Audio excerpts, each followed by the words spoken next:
ሰበር ዜና ጠቅላይ ሚኒስትር ዶክተር አብይ አህመድ ከስልጣን ይውረዱ ብሎ ብቻውን ሰላማዊ ሰልፍ የወጣው ግለሰብ አነጋጋሪ ሆነ። በአዲስ አበባ መገናኛ አካባቢ ዛሬ ረፋድ ላይ ጠቅላይ ሚኒስትር አብይ አህመድ ከስልጣን ወርደው ለፍርድ መቅረብ አለባቸው የሚል መፈክር በመያዝ ብቻውን ለተቃውሞ አደባባይ የወጣው ግለሰብ በጸጥታ ኃይሎች መወሰዱ ተገለጸ። ስሙና አድራሻው ለጊዜው ያልተገለጸው ይህ ከላይ የምትመለከቱት ግለሰብ ብቻውን ሰላማዊ ሰልፍ ተቃውሞ ሲያሰማ የነበረ ሲሆን በተጨማሪም በኢትዮጵያ ኤሌክትሪክ ኃይልና በህገወጥ የክሪፕቶ ማይኒንግ ኩባንያዎች ይፈጸማል ባለው የሙስናና የዘረፋ ወንጀል ላይ ተቃውሞ ድምጹን ማሰማቱ ተነግሯል። ሆኖም ግን ግለሰቡ ተቃውሞውን ማሰማት እንደጀመረ ወዲያውኑ በቦታው በደረሰው የጸጥታ አባላት ተይዞ ወደ ህግ ስፍራ መወሰዱ ተነግሯል። የዚህን ግለሰብ ጉዳይ እናንተ እንዴት ታዩታላችሁ? ሐሳባችሁን በኮሜንት ግለጹልን። ለተጨማሪ ወቅታዊና አዳዲስ ዓለም አቀፋዊ መረጃዎች ፎሎ እያደረጉ ቤተሰብ ይሁኑ። ብዙ ሰዎች በዚህ ጉዳይ ሐሳብ አስተያየት እየሰጡ ነበረ። ብቻውን 120 ሚሊዮን ህዝብ ነው ይሄ ሰው እያሉ ብዙዎች አስተያየት እየሰጡ ነው። እናም በቁጥጥር ስር በይሳት በቁጥጥር ስር ውሏል እየተባለ ነው። ከሌላ የወጣ መረጃ የለም።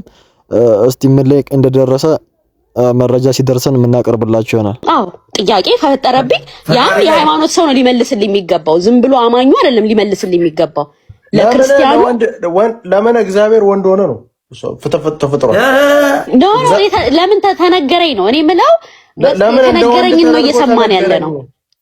እግዚአብሔር ማለት ነው አልገባኝም። እግዚአብሔር ወንድ ነው አይደል? እንደ ወንድ ነው የተነገረው አይደለ?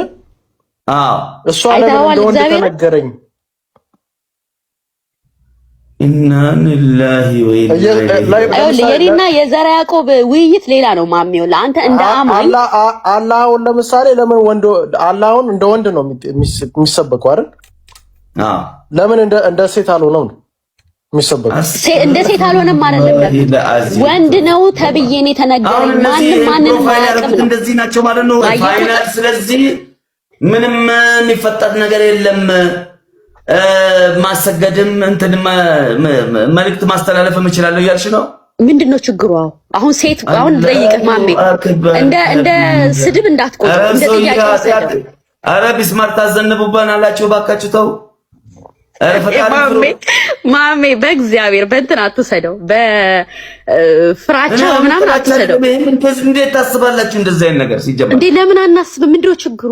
ላኢላሃ ኢለላህ እናቴቸው አስተፍ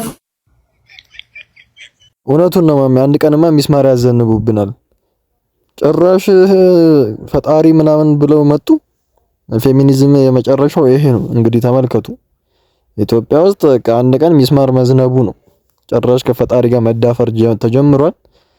እንጃ ብቻ መጨረሻ የኢትዮጵያ መጨረሻ በጣም አሳሳቢ ደረጃ ላይ ደርሷል። ማይሰማ ጉድ የለም ዘንድሮ። ስታዞረው ምናምን ስትለው የማያራ የማይፈሳ ይመስላል አይደል? የዝቃጭ ማጠራቀሚያ ሌላ ምንም ነገር የለውም። ትልቅ መቀመጫ ክብደቱን የማይፈለክ ምንድነው ስራው? የመቀመጫ ካልክ የበላውን ምግብ ከተጣራ በኋላ ወደ ደም ሄደው ሂዶ ዝቃጭ ማስወጫ ማለት ነው። ትልቅ መቀመጫ ስታይ ሳትጠየቅ አንበሳ ተወርዳለህ። ለምን? በውስጥ መስመር ኃይል ትላት ትልቅ ይስላየ ወንድሜ። በዚህ ዘመን ትልቅ ዳቦና ትልቅ አንጎል ነው የሚያስፈልገው። ትልቅ መቀመጫ ምንም አያደርግም። ፈሱ ማት ነው። እንግዲህ ሞጣ አስረግጦ ነግሯቸዋል። በተለይ ሶሻል ሚዲያ ላይ ምናምን ትልቅ መቀመጫ ሲያዩ ጊፍት ያወርዳሉ፣ ሰውን ፎሎ ሰብስክራይብ ያደርጋሉ ምናምን እና ያው ዝቃጭ ማስቀመጫ ነው ብሏል ሞጣ። ምን ፈሱ መከራ ነው ብቻ። ያው ከዚህ በላይ ምንም ሞቲቬት ሊያደርግ የሚችል ነገር የለም። ስለ መቀመጫ ግልጽ አድርጎ አስረድቷቸዋል ሞጣ። እስቲ በዚህ ላይ እናንተ ሐሳብ አስተያየት ጨምሩበት። ሌላ ጥቅም አለው? እስቲ ኮሜንት ላይ ይሄ ሁሉ በእጅሽ ይዘሽ ነው የምትዞሪው? እሺ ጋይስ እንዴት እንደሚከብድ ልነግራችሁ አልችልም። ቲክቶከር ሆነሻል ባይዘው ካም በኋላ በስመ አብ ኧረ በስመ አብ። እሺ ቤት በኩል ነው የምንወጣው። አንተ ሲከብድ እጅሽ አያምሽም እንዴ? ይሄ ተሸክመሽ ነው የምትዞሪው? ስንት ርቀት ትሄጃለሽ? ለምሳሌ እስከመገናኛ በእግሬ ሄድኩበት ቀን አለ አውቶቡስ ተራራ። ኧረ በስመ አብ ደግሞ እጁ ተወጥሯል። ችግር ነበር። ቴንክ ዩ።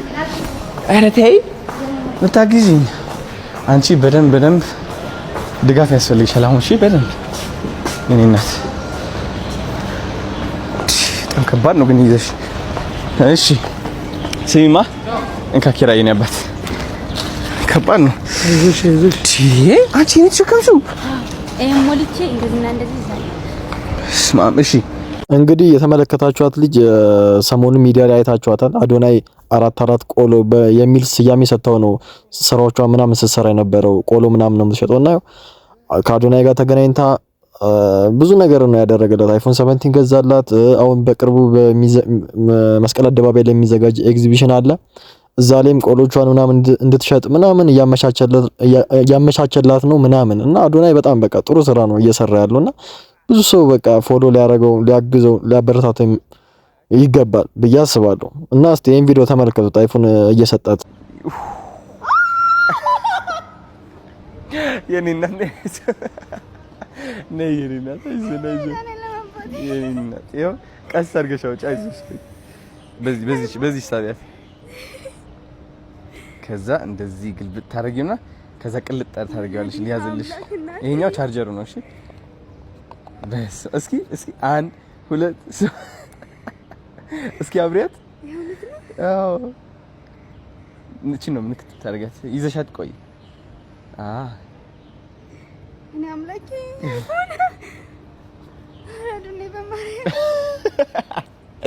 እንኳን ደስ አለሽ። እና ካሁን በኋላ ፈገግ ነው የምትይት አባት አያቋርጥም። እሺ ጎበዝ። አሁን ስሚማ ፀጉርሽን እናሰራሽው ያሽንዳ መበራች የመጀመሪያ ፎቶ አብረን ነው የምንነሳው። ነሽ ልክፈትልሽ እቺና እስቲ ሁላችሁም አዶናይን ኮሜንት ላይ አመስግኑት። ጥሩ ስራ የሚሰራ ልጅ ነው። ልጅቷም አሁን እየፈመሰች ነው።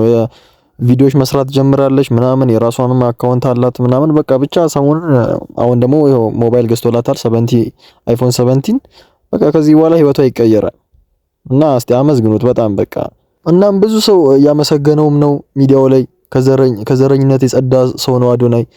ብሔራዊም ሲረዳ ለሁሉም ነው እየረዳ ያለው ምናምን እና ብዙ ሰዎችም እያመሰገኑት ነው።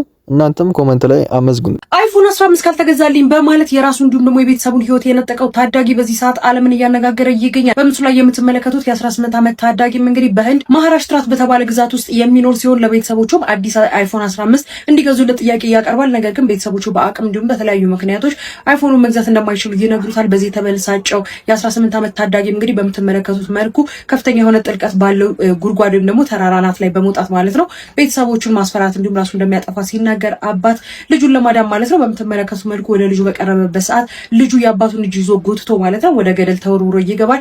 በዚያም ቅጽበት ማለት ነው ህይወታቸው ያልፋል። እናትን ጨምሮ በርካታ ሰዎች በአካባቢው ላይ ተገኝተው ነበረ። እናትም እንግዲህ የባለቤቷ እንዲሁም ደግሞ የልጇን ሞት መቋቋም እንዲሁም ደግሞ ሀዘናቸውን መቀበል ባለመቻሏ ምክንያት በጥቂት ደቂቃዎች ውስጥ ከተመሳሳይ ቦታ ላይ ራሷን በመጣል ማለት ነው ህይወቷ መጥፋቱ ነው እየተነገረ የሚገኘው። የነገርም በርካቶችን አስደንግጧል። በዚህ ሰዓትም ዓለም እየተነጋገረበት ይገኛል። የማህበራዊ ሚዲያ ተጽዕኖም እንግዲህ በወጣቶች የስነ አእምሮ ላይ ምን ያክል ከባድ የሆነ ጫና እያደረሰ መሆኑን እየተመለከተ እንገኛለን። ባካችሁ ጥንቃቄ እንድታደርጉ መልክቴ ነው። በዚህ ጉዳይ ላይ ሀሳብ ካላችሁ ኮሜንት ላይ አጋሩኝ። ኢትዮጵያውያን እኮ በዚህ በጣም ሊመሰገን የሚገባው ህዝብ ነው። አይደለም ለቤተሰቡ አይፎን ካልገዛልኝ ብሎ ሊያስቸግር ይቀርና ኢንፊኒክስ ተገዝቶ ቢሰጠው እዛ ጋር አንድ ልጅ በጣም ነው የሚደሰተው።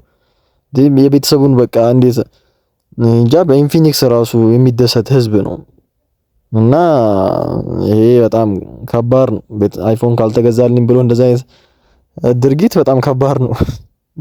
ኢትዮጵያውያኖች ደግሞ ይሄን ዜና አይተው እንደዚህ እንዳያረጉ አያፍሩም እኮ ግን አያረጉም። ኢትዮጵያውያን የልጅ ፍቅር በገንዘብ አትቀይሩ። ይሄን ነገሯቸው ለነዛ ጎማ ነካሾች፣ ለጆርዲ ጎማ ነካሽ ንገሪያት። ስለዚህ በብር የሚተመን እንዳልሆነ እንድታቂው ነው የልጅ ፍቅር ከብር ጋር ከጥቅም ጋር የሆነ ነገር ጋር ከቁሳቁስ ጋር አገናኝታችሁ ፍቅርን መመዘን አትችሉ።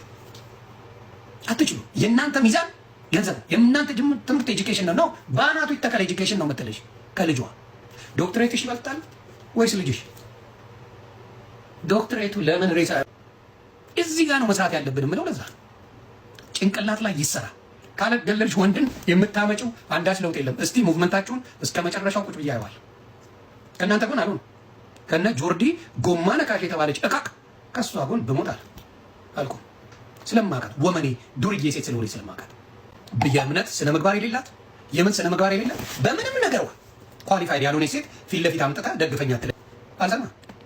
ኳሊፋይድ የሆነች ሴት ባለትዳር ሴት መጣ ጨዋ ሴት መጣ ብትል ሁሉም ግር ብሎ ይሄዳል። የማን ወመኔ ዱርዬ እከክ ሴት አምጥተህ ግን ሀሳብ አጥራ አልገዛ። ለምን አትዘቀዘቅ? አልገዛ ማመር ትችላለህ፣ መጮህ ትችላለህ። አልሰማም። ጨዋ ሴት ስትለው እሰማለሁ፣ መልካም ሴት ስትል እሰማለሁ። ወንድ ልጅ ሲታረድ ብታይ እንኳን ታረደ የምትል አይነት ሴትን አልሰማትም።